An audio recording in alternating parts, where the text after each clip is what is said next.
What's up, LEGO builders? It's been a while since I've done a standalone mech video, and I've got a real diabolical one cooked up. I've been wanting to build another mech for my jungle-faring FPSC faction, who are supposed to have the best mech army on Kokundra. But so far, we've only seen two decent-sized designs and this little guy.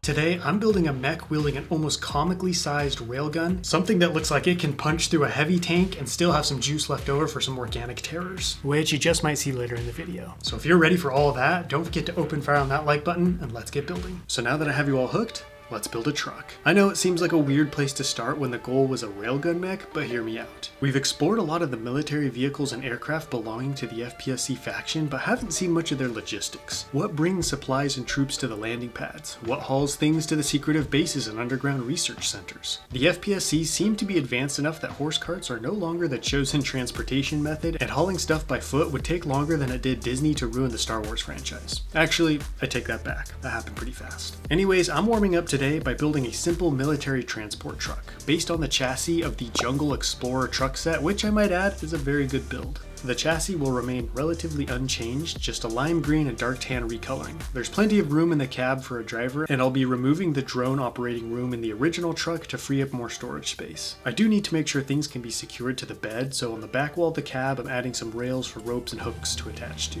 Here's the thing, I really enjoy making non-combat vehicles and builds. They really help with the world building by populating the scenes I film and giving us a better view of how the world of Kofera functions.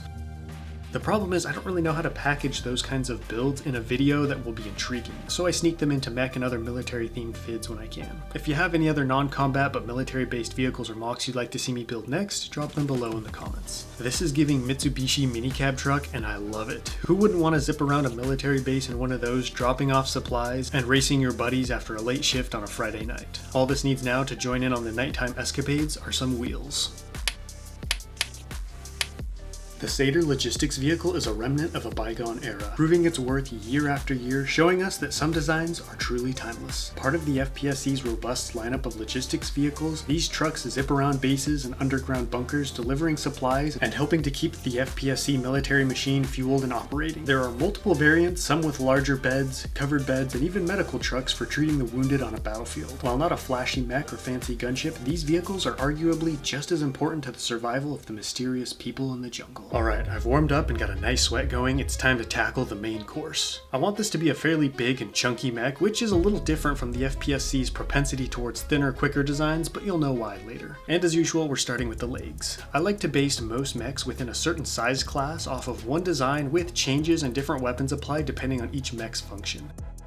I do this across all factions, so the mechs in each one will have a cohesive appearance, and that way I don't have to design a brand new mech from scratch each time. I didn't realize this until starting to build my own universe because I've been doing Star Wars mocks for so many years, but creating your own designs week in and week out can be pretty exhausting and time consuming, so I take any chance I can get to mitigate those issues. I want this one to fall in the medium class of mechs, which has a design template already. It's based on the MC-23 Minotaur, and if you haven't seen that video yet, I'll link to it on the top of the screen. I like the legs of the Minotaur mech a lot because they look very strong and animal-like. That's actually one of the main reasons why I named it after the mighty mythological beast, though I'm picturing the goat-legged variety from Chronicles of Narnia, not the classic Greek one, which is the body of a man with the head of a bull. These hips are pretty sturdy, and as usual, I'm utilizing the 2x2 socket bricks as connection points for the legs. And don't worry, I'm not just rebuilding the Minotaur and slapping a big gun on its arm. This mech's purpose is that of a walking tank, so where the original mech prioritizes speed and agility, this one focuses on armor and a big gun. I am really enjoying this rebuild process though, because I designed the Minotaur back in February and it had some very frustrating weak points that I can now fix with this build through, greatly improving on the original build. It's also fun returning to an old design because it shows me how much I've improved as a builder even in just the past 7 months. Sometimes when I finish a mock, I worry that I won't be able to top it moving forward, which is pretty ridiculous considering that future Ethan always seems to make what I'm currently really proud of look primitive. I already have an idea for how to improve the torso, which was designed in the era of brick and slope built bodies. I've since learned to cover all that up with cool tiles and slopes, allowing me to create shapes previously out of my wheelhouse.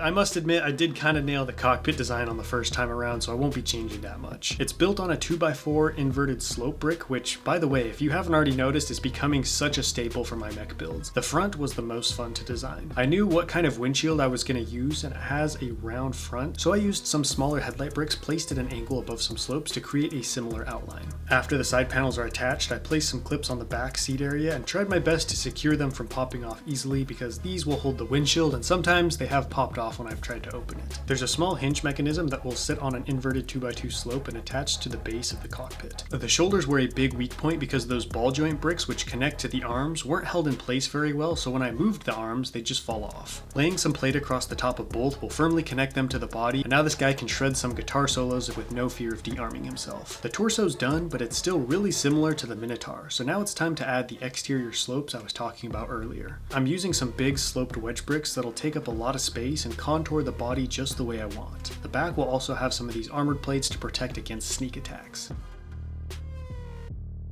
Up until now, all this has been pretty familiar stuff, but now it's time to leave the beaten path and build something brand new. I've seen this molded girder piece used as the barrel of a railgun before, and honestly, whoever thought of that is such a genius. The molded struts or bars within the piece provide a very textured and futuristic vibe, and I thought this would be a great place to start for my gun. And really, once the barrel is figured out, all I need to do is build a housing to hold it and I'm basically done.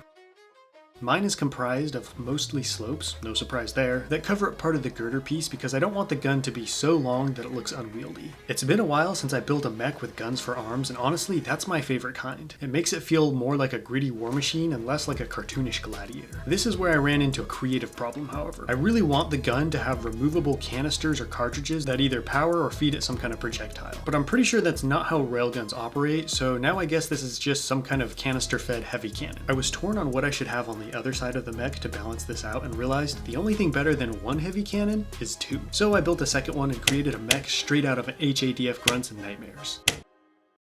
Up until now, we've mostly seen the FPSC's stealthy scouting mechs, the MC-23 Minotaur. Great for performing reconnaissance, quick strikes, and ambushes. But what we haven't seen a lot of is what the FPSC deploy when it's time for all-out war. Every faction has their heavy hitters, and almost none hit harder than the MC-23 Lastragon. Built like a tank, it lumbers across the battlefield, dealing out death and destruction with its dual heavy cannons. Capable of melting through tank armor, carapace, and even some bunkers. Due to the FPSC preferring a more subtle approach to combat, these aren't often used because of their loud and destructive nature. But it's always nice to have something like this on hand for when an army of enemy mechs or creatures comes knocking at your door. And creatures have been knocking. A couple weeks ago, we joined an FPSC patrol that picked up the head of a slain bio-nightmare and flew it back to base. The head, and most importantly the brain, was still intact, allowing the FPSC to plug in and recover its data feeds. The bio-nightmares were originally created by humanity years ago to harvest their fields and fight their wars. Plugs and interfaces were built into these bio-machines for gathering data and controlling them. This particular beast specialized in protecting convoys, and through its eyes, the FPSC glimpsed something they'd never seen before. Guarding a group of bulbous transporters, this bio-nightmare was on its way back to its swarm when hordes of creatures suddenly burst out of the trees, hitting the group. Winged beasts flew in and out of the Nightmare's eyesight as the convoy was quickly decimated, with the remaining bio-nightmares fleeing the smaller beings. This was the same group the FPSC later intercepted and finished off, claiming this head. Scanning the attacking creatures on screen, the FPSC were unable to find a match in their database, making this potential new threat all the scarier. After being briefed on the new findings, the generals conferred and agreed it was time to fast-track Project Walking Thuja and open the silos. This was just supposed to be another medium-class war machine with a big gun for an arm, but it's blossomed into my favorite FPSC mech. I truly love making mechs with weapons for arms, and the extra armor on this covers up aspects of the body I wasn't super satisfied with. Even though these haven't seen much use lately, the escalating conflict over the Comultium fields between the HAEF and the FPSC is sure to draw out a number of Lastragons who are more than ready to clash with the mighty Centurion. That's a wrap for this video. Let me know what you think of this mech in the comments, and until next time, happy building.